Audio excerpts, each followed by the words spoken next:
This is for the win. This is for the win.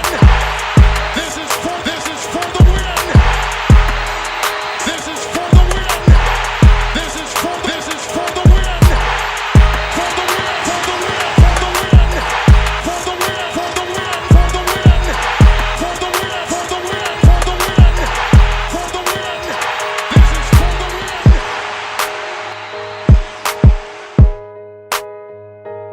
Welcome to the CPENN4THEWIN Show. This is your host, Charles Penn. We are back with episode number 15. I want to thank you guys for tuning in. Don't forget to hit that like button, subscribe, share all your social media platforms. I want to thank all my subscribers, and I want to thank all my followers on Facebook, on Twitter, Instagram, everything. You know the deal. I want to thank you guys for your support. You guys see that the NBA season is right around the corner. The NBA preseason actually starts this weekend, starting on Friday. And then, of course, a few weeks after that, you got the NBA regular season on December 22nd when the Lakers get their championship rings, have the ring ceremony. They're going to get the Clippers. So that'll be the opening game of the NBA season. But first off, we got some NBA news kicked in. You know, things are jumping again as far as transactions are concerned, as far as locking guys in for foreseeable future. Paul George, he just signed a major extension today, which was quite shocking from the Clippers. Paul George signed a 5-year extension that can go up to as much as $226 million. Now, when I seen that, my eyes just got really, really big all of a sudden. I was just in shock. Like, I didn't think the Clippers would even come up with an extension like that. Now, I understand Paul George. He said in the past that he grew up a Clippers fan and everything, which I don't know if that's really believable, because he said all kinds of different things in regards to what he liked growing up and just the whole nine with him. But Paul George, he's locked in for LA on the Clippers side, and it looks like he's gonna end his career with the Clippers, from what I've seen here.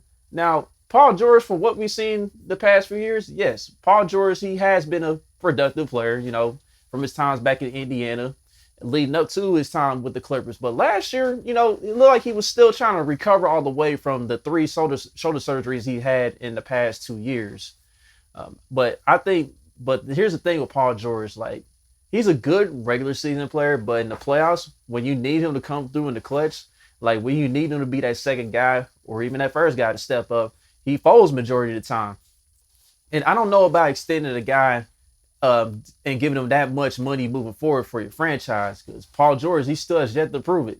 Now, this will be his second year with the Clippers, and he'll have some more time coming off the shoulder surgeries that he's had. So maybe things could be a little different, but I'm just not sure, because at this point, we see Paul George in the league long enough to know that this is who he is. This is who he is as a player, and as far as the mentality is concerned.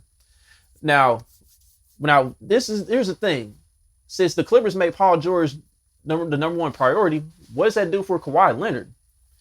It seems like I'm having a hard time believing that Kawhi signs back with the Clippers in this instance.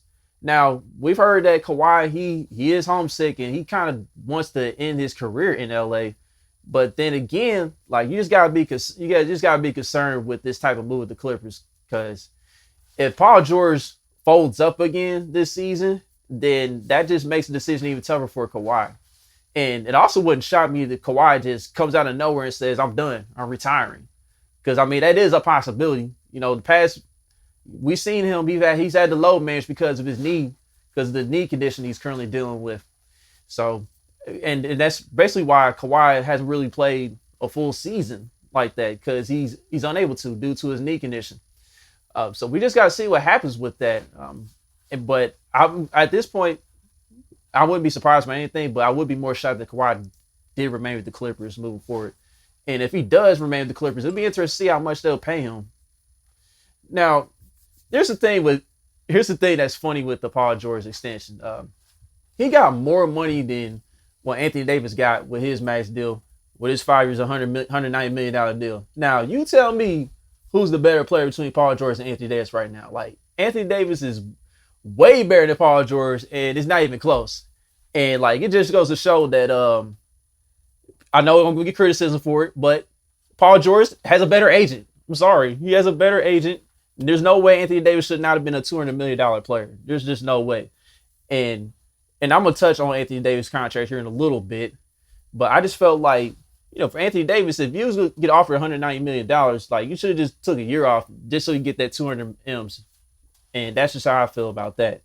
But back to the Clippers, though.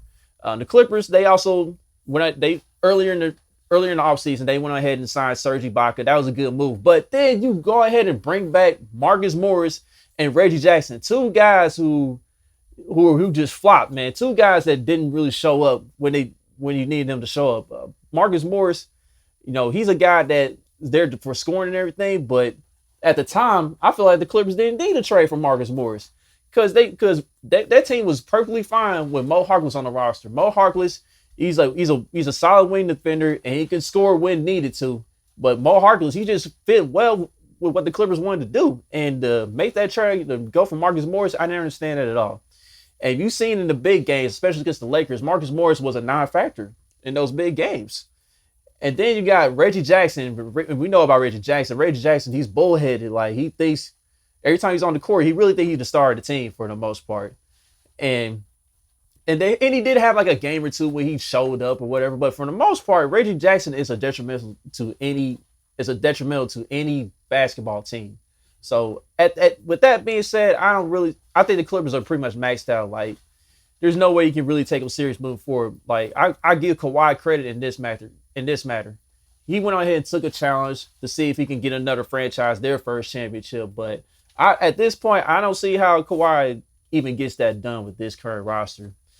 It's looking like the Clippers are going to peak, and I can't really take them serious as a contender anymore. So we'll see what happens with the Clippers. We'll see what Ty Lue does. But at the end of the day, the Clippers will always be the Flippers.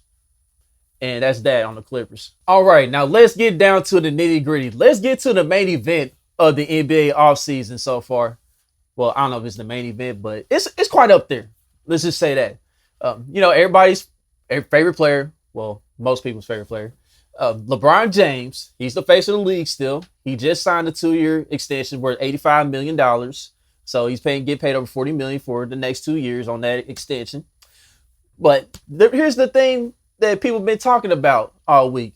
So LeBron went on the Road Tripping podcast with Richard Jefferson and Channing Frye and others. And he talked about, the Lakers' journey to the chip. And he talked about, the offseason moves heading into this season and everything. He also talked about, the coach. Talked about Rob Pelinka and everything, et cetera, et cetera. But here's the thing. Here's the main thing that stood out. I want to go back to what Kyrie said on the KD's et cetera podcast. And what Kyrie said was that, before I get into that, Kyrie went on KD's podcast called the et ceteras, and he talked to KD about, who would take the last shot between the two, what's the coaching situation like and how that went down, and et cetera, et cetera. Now, the main part that stood out is when Kyrie said, I could finally play with a guy who I can depend on to hit a clutch shot as well. I can depend on a guy who's not afraid to take the last shot. Somewhere in that nature. Now, LeBron took offense to that. He sort of took offense to that and said, like, dang, like, I didn't know Kyrie felt that way. But here's the thing, though. Kyrie never mentioned LeBron by name during KD's podcast. That's the funny part. So who knows what Kyrie was talking about? But everybody knows Kyrie was talking about LeBron. Everybody knows that was a shot at LeBron. But Kyrie's pretty much right in this sense. I'm sorry. Like, yeah, we've seen LeBron have great moments in the playoffs. We've seen him hit game winners and everything. We've seen him come up in the playoffs here and there. But LeBron's also had many, many, many, many downfalls in comparison to the successes in those situations. Like, the definition of clutch to me is this. The definition of clutch is if you're down by 1 or 3 points and the team needs you to hit the shot for the game winner, or at least put the team ahead, that's my definition of clutch to me. And LeBron has failed in that category way more times than not. Like, when you look up his entire playoff history in the clutch in those situations, LeBron has shot 20% in those situations. 20%.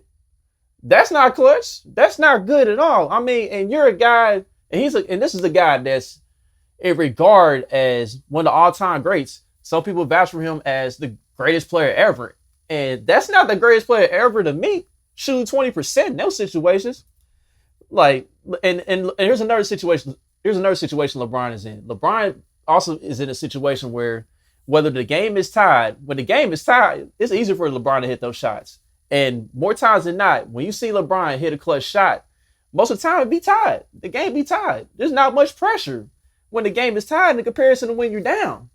And that's part of the point I try to make with LeBron fans, when you try to put him in that high regard on the same level as Jordan and Kobe and Magic and Larry Bird, etc. That's my point. You know what I mean? All right, so here's what else entailed in regards to LeBron responding to Kyrie. LeBron was talking about, you know, how he was trying to get Kyrie the league MVP, and he was talking about he was looking out for Kyrie's well-being the entire time when he returned to Cleveland. Well, first of all, Kyrie didn't want you to return to Cleveland. Kyrie wanted his own team. You know what I mean? Kyrie wasn't really receptive to LeBron returning to Cleveland. And I felt, and then here's the thing with that. If the organization was straight up with Kyrie from the jump, as far as telling him, you know, LeBron's turning to Cleveland, Kyrie would have dipped. He would have dipped. But instead, you know, the Cleveland organization, they held that in check. They kept it in check and waited until Kyrie signed a deal with Cleveland. And then all of a sudden, wham, out of nowhere, LeBron's returning to Cleveland. And, you know, that turned Kyrie off. And Kyrie was like, man, I don't know how this is going to work. But then after that, you know, they was able to pass things up a little bit, you know what I mean? But LeBron was trying to get Kyrie to play that little background role again. You know what I'm saying? Just stand out on the wing and everything. I'll feed you the ball whenever I'm ready to feed you the ball and stuff. And Kyrie's like, no, I'm not with it. I'm still playing my game. You better figure that out with everybody else. And, you know, they somehow made it work. And when LeBron talks about the part where Kyrie and him didn't align as far as trying to get Kyrie the MVP, I'm like, LeBron, you so full of it, man. Like, you was not looking out for Kyrie's interest in that aspect. There was no, because if you was really about that action and trying to get Kyrie the MVP, you would have been about that action as well, where you should have campaigned for Anthony Davis to win league MVP this year. Because the people that really know basketball, they know that Anthony Davis was doing majority of the work, majority of the leg work, both ends of the floor, while you out here getting majority of the credit. And on top of that, LeBron also says Kyrie, he was looking out for Kyrie's well-being on and off the court. If that was the case, LeBron, you wouldn't have tried to trade Kyrie behind his back when you're trying to go after Chris Paul after y'all won the championship. Talk about that. You don't want to talk about that? You're getting your banana boat buddy over there after what Kyrie did for you. Kyrie hitting a big shot. After Kyrie tried to give you the ball back, you was like, nah, I don't want it. You got it. Because you know you ain't built like that. You know you ain't built like that. So get out of here talking about you was looking out for Kyrie and his well-being the entire time. Because if that was the case, you would have reached out to him when he went to Boston. After he got traded to Boston, you would have reached out to him and everything. We didn't hear one story about that, about you reaching out to Kyrie still, seeing if y'all was still cool or not. We didn't hear one damn story about that. And then Kyrie goes to Brooklyn. We don't hear nothing about you. We don't hear nothing about you reaching out to Kyrie then. So get out of here with that crap, man. You need to stop lying. Get on with this bull, man. Yes, he's a liar. He's full of it. Come on, man. A bunch of nonsense. I'm getting sick of this guy, man. And people won't tell me that I need to go to therapy when I talk about LeBron. No, y'all need to go to therapy. Y'all need to go to therapy because y'all blinded by this bull crap you'll see on TV. Y'all watch ESPN and Fox Sports 1 every day, listening to that same old lying bull crap about LeBron James every damn day. I come on this show. The reason why I'm doing this, to bring y'all the truth, to undo that ridiculous programming when it comes to LeBron James. Yeah, LeBron James is a great player. He's a great talent, but he's not who y'all think he is. He ain't on that level. Sorry. Man. Give me a minute, man. Give me a minute. Sorry. At the end of the day, LeBron has always looked out for himself and his own well-being. He ain't looked out for those damn teammates. Every time he just left the situation, he's left his teammates hung and dry. We ain't heard one story about LeBron reaching out to his teammates saying, thank you for, trying to give me the championship, trying to give me as many championships as possible before leaving. We ain't heard one story about that. He just leaves these guys hung and dry like they did something to him. When your ass wasn't coming up on your end, especially in 07, your first NBA Finals. I ain't really get on you too tough about that. But at the end of the day, you had an opportunity to win at least 2 of those games in the 2007 NBA Finals. The role players did their job. Big Z averaged over 10 rebounds per game. Boobie Gibson was averaging double-digit points. Drew Gooden was averaging double-digit points. And they was shooting the ball efficiently from the field. But your ass, they was waiting for your ass to deliver. But you couldn't do it because Coach Pop know that you don't understand defenses. And they was locking your ass up. And then we gonna go to 2011 NBA Finals in Miami. Your ass folded in too. Only averaging 17 points and 8 rebounds per game. D Wade and Chris Bosh out here doing the late work because your ass still don't know how to read defenses. Shea Bayer had to come in there and help your ass out as far as reading defenses because you wouldn't listen to the coaching staff. And then you finally became successful. There's some factors grown in. You know what I'm saying? You did foul Kevin Durant in Game 2 of the 2012 NBA Finals, and they didn't call it because the NBA didn't want an NBA Finals celebration in Oklahoma City. We get that.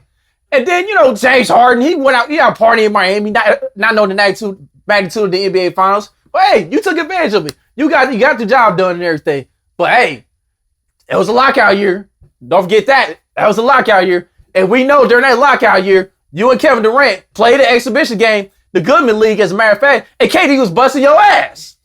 So, and I always said Kevin Durant's been a better player than you. That's always been the case. And I'm still sticking with that. But then the next year, in the Spurs series, you did earn that one, okay? I'll give you that one. But at Game 6, let's not forget, when you did bring the Miami Heat back in the game, you also folded down the stretch. You had 3 turnovers, you had 2 missed shots, and if it was for Chris Bosh getting down there, getting the rebound, taking advantage of Tim Duncan being on the bench and kicking it out to Ray Allen, you would have lost again, brother. You would have lost again, man. So you had another game in Game 7 in which you did your thing, you balled out, whatever. I give you credit for that. But all those other times, man, like at the end of the day, I just want to tell everybody this. LeBron is not who y'all think he is, okay? And I don't get how people put him in that high regard when he has a losing record on the big stage in comparison to everybody else. I'm looking at all the other top players in NBA history that get mentioned in the top 10. They all have winning records. They've usually showed up in the finals. And like, before people say, Jerry West had his downfalls, Will Chamberlain had his downfalls. Yeah, but here's the thing with Will Chamberlain, though. Let me touch on him real quick. Will Chamberlain, he was so dominant, they started putting rules in place to slow him down. That's how good he is. What they put rules in place.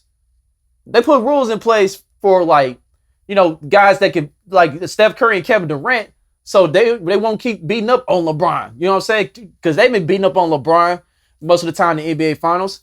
LeBron's had rules in place to where he can be successful. You see why big men aren't success. You see why there aren't many legit big men in the NBA right now, because the only way LeBron's successful is if the lane is clear. Like, if the lane is clear, LeBron go out here and do this thing. But if LeBron plays with a legit big man, he can't really be as effective because he needs the lane clear to do his thing. And all of a sudden, the game is kind of transforming to that manner. You know what I'm saying? With a few teams. And of course, there's other teams that kind of play like the bad boy Pistons in their style of offense. Get that stretch 5, that can play inside and outside. But I'm just going to wrap this up here, man. Kyrie didn't do anything wrong for real, man. You guys need to get off Kyrie's sack, man. You guys need to stop making Kyrie the villain, man. Kyrie was just saying his thoughts. He never mentioned LeBron's name. I can understand if he mentioned LeBron's name, he could be a little different, but he never mentioned his name. Even though we do know that's who we talking about. At the end of the day, stop villainizing Kyrie. But I also want to say this to Kyrie. Kyrie, man, yes, I understand that you don't want to do media talk. You don't want to talk to the media as much. I get that. You know what I'm saying? Do your thing. But at the same time, you got to show up and prove, man, because you have not been healthy the past few years.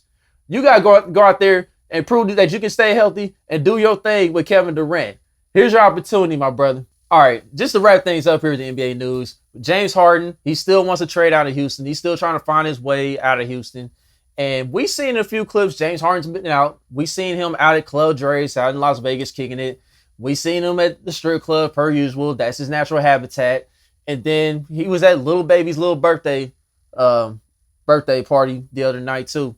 Got him some nice gifts and stuff. And yeah, there was some honey buns on the floor too. I don't get that. That's just weird. I ain't never seen that in my life. Hope there's not some type of ritual or whatever. But anyway, we're gonna move off past all of that.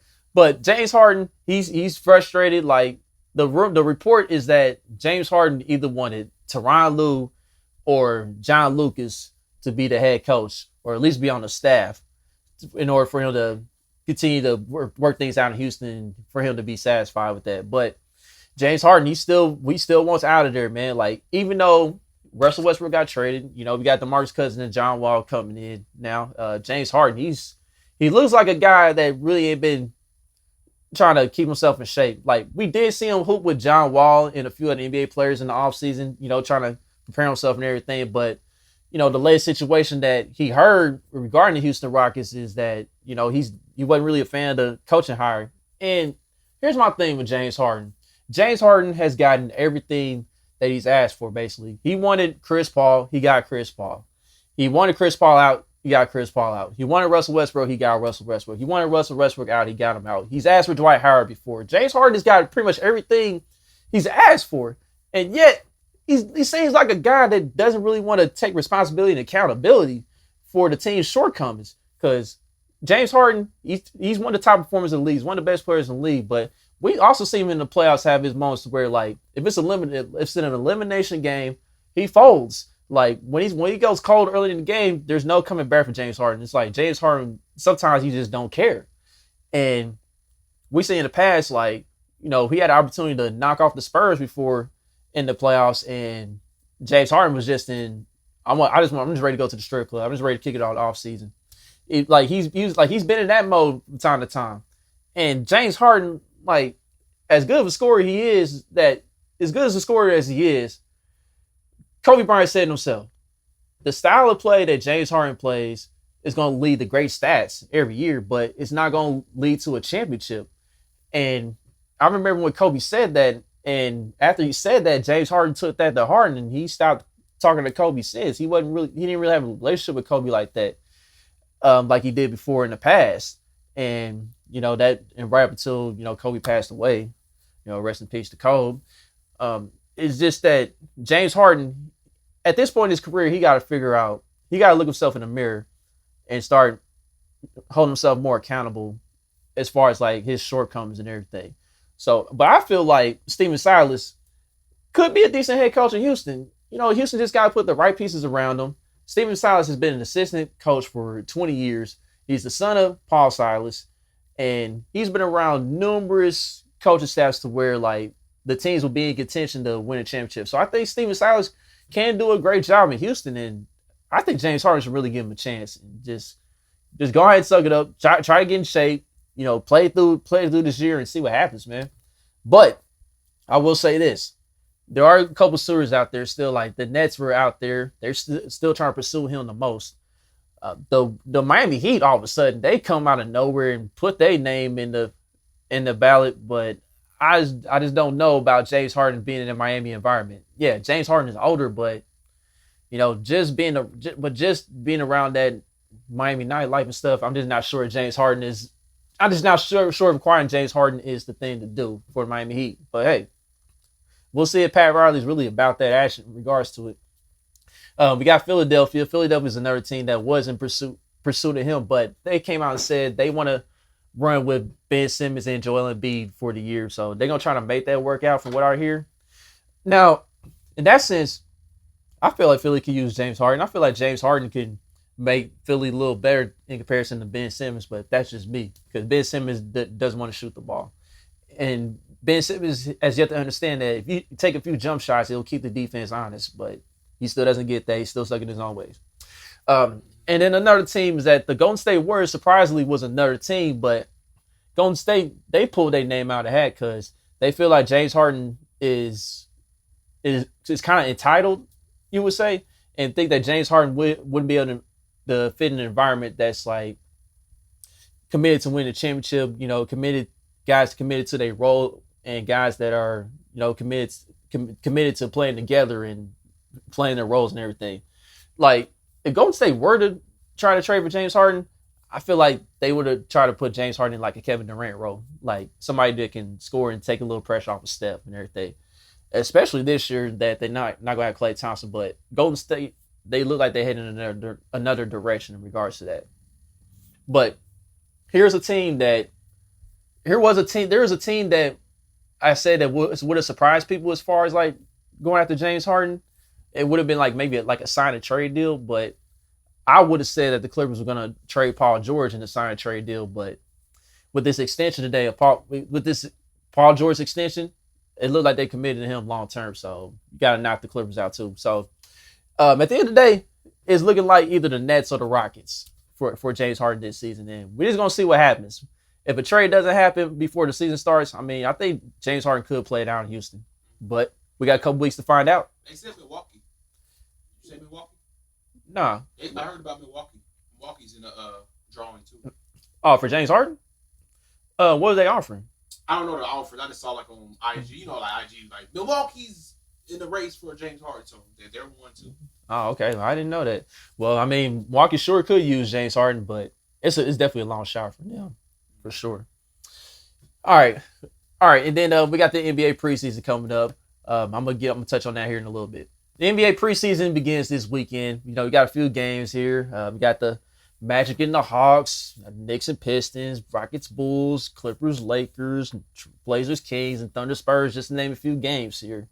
By the time this was recorded, I mean, some of the games would have already played. But here's the thing that I'm gonna look out for in the preseason.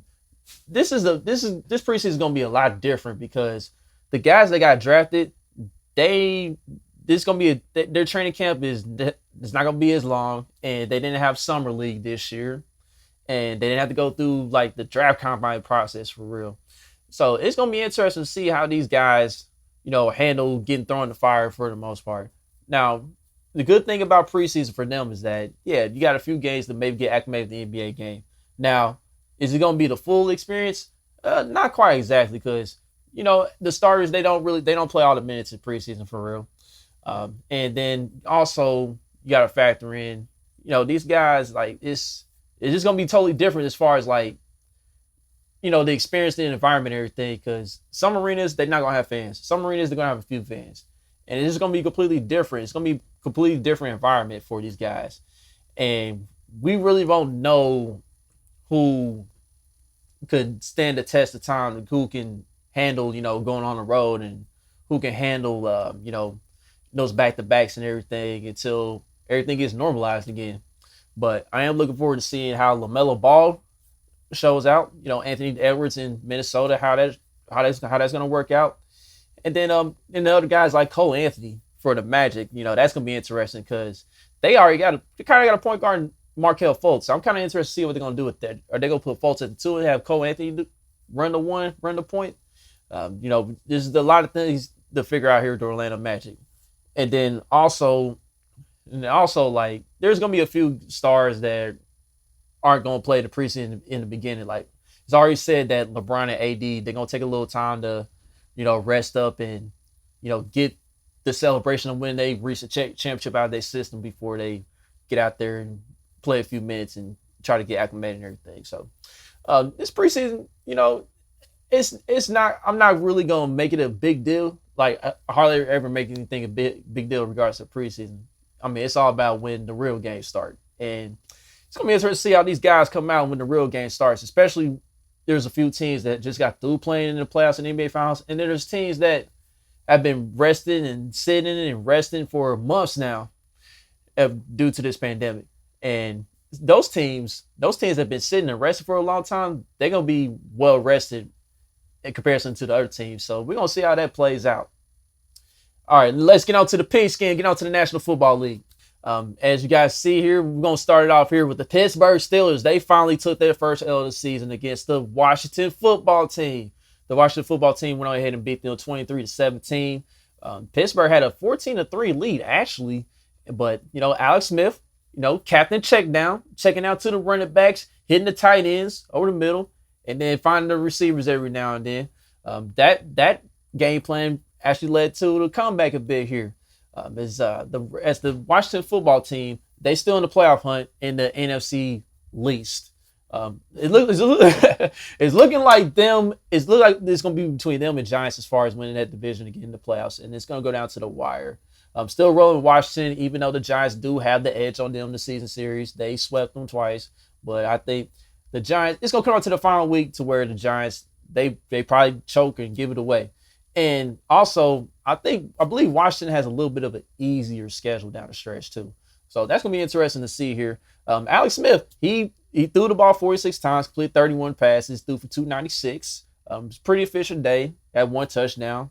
Unfortunately for the Washington football team, even though I said I'm going to stick with them to win the NFC least, Antonio Gibson, he got hurt on the first play. His first carry, he has a turf toe injury. He's going to be out for a while. I don't know. We don't know if he's going to be able to come back for the regular season or even before the end of the regular season.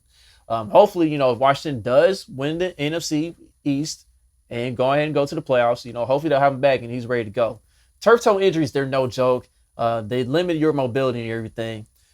Thank God for me, I never experienced turf toe, but for what I hear, they hurt like hell. So hopefully Antonio Gibson as well, and he's able to come back and be the guy he was, or the guy he's been throughout his rookie campaign. Because right now he's one of the top best rookie players in the National Football League. And also I wanted to give a shout out to Logan Thomas. Logan Thomas, he came up big. He's the tight end for the Washington football team. He was 2 yards shy of a 100-yard day, but he caught 9 passes, 98 yards, and a touchdown. And Alex Smith, Alex Smith, he loves some tight ends, and he was finding them well. And the Steelers, with their defensive scheme, they don't really count for the tight end. So that's another way to attack the Steelers.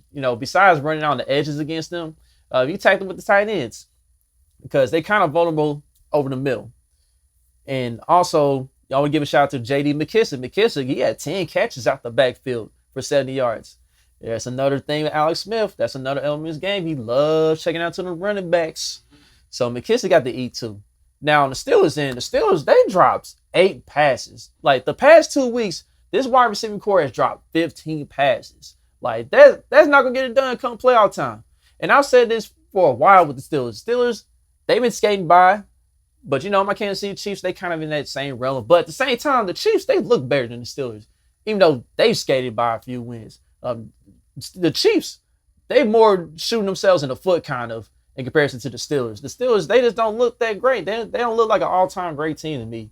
And it's starting to show. Like you see this receiving core, the talent is there, but there's not a legit number 1 wide receiver on their team. Like the closest thing is Chase Claypool.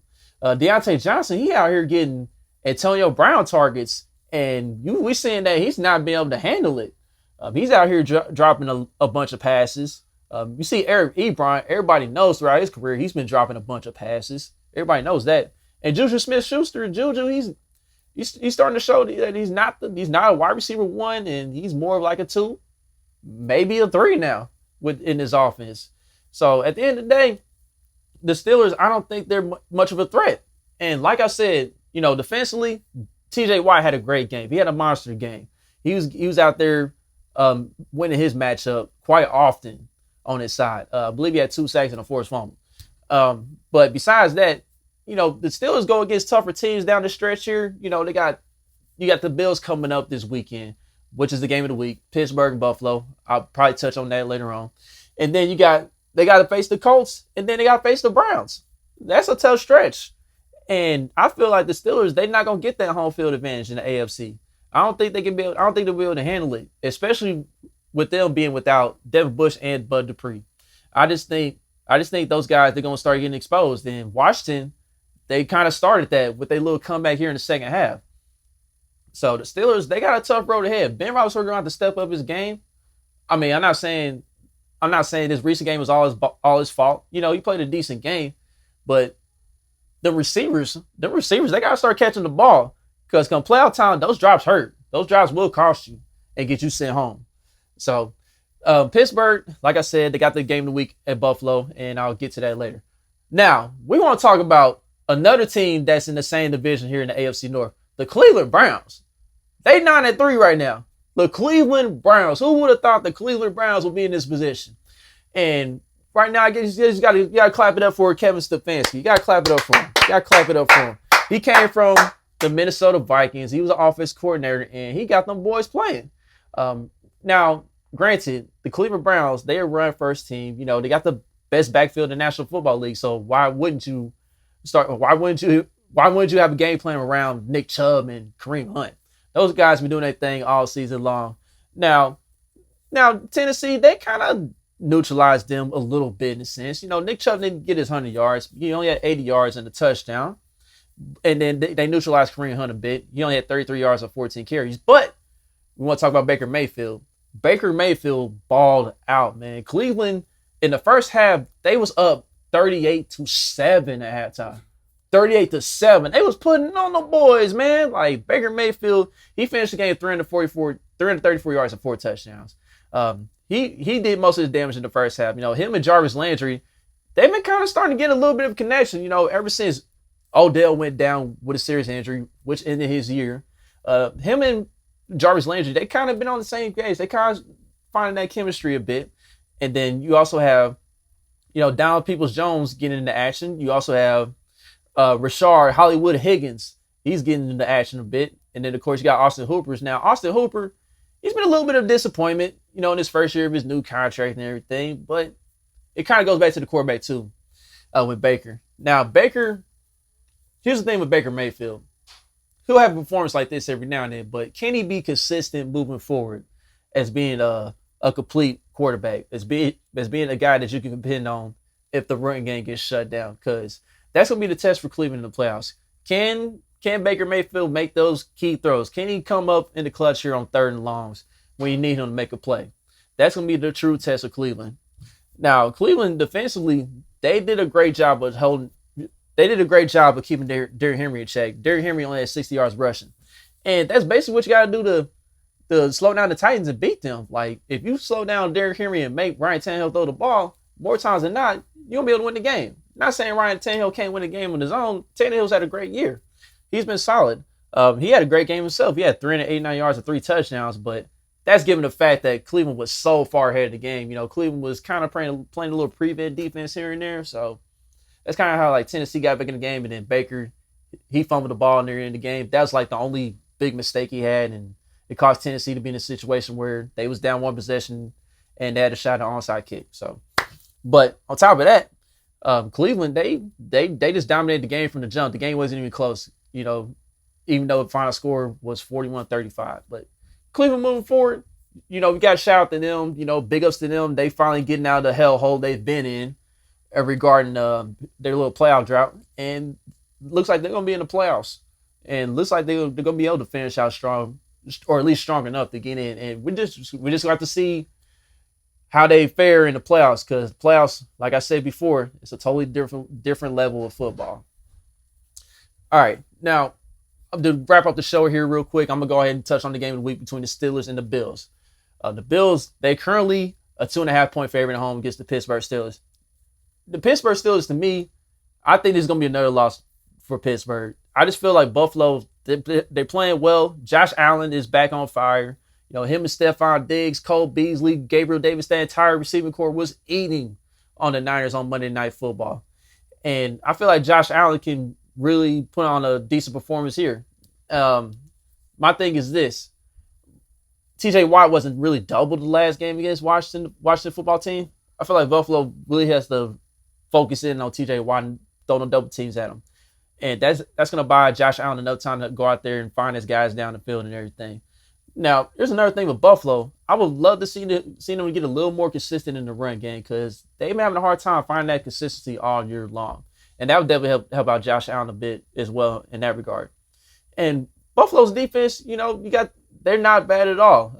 I think they secondary can, when it comes down to it, I think their secondary can win their matchups against the Steelers wide receivers. Until the Steelers wide receivers show that they can be a little bit stronger with the ball, I think they may struggle in this matchup as well. I mean, Ben's really going to have a great game to pull it out. And I just feel like at the end of the day, I think Buffalo's going to be able to have the ability to create some turnovers here in this game.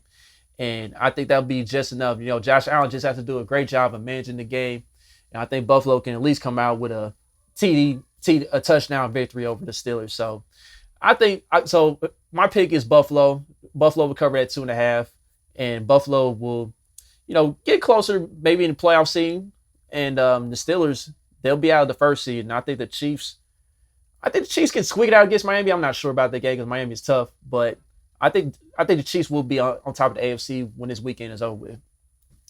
All right, and that's going to wrap things up here for the CPENN for the Win Show, episode 15. I want to thank you guys for tuning in. And like I said earlier in the beginning of the show, don't forget to like, subscribe, and share, comment on all your social media platforms. And until episode 16, we out. LeBron don't want no smoke. He don't want it. He don't want it, cuz. He don't want it. LeBron don't want no smoke, cuz. As Garcino for life would say, LeBron lose chips all the time, B. He'll be all right.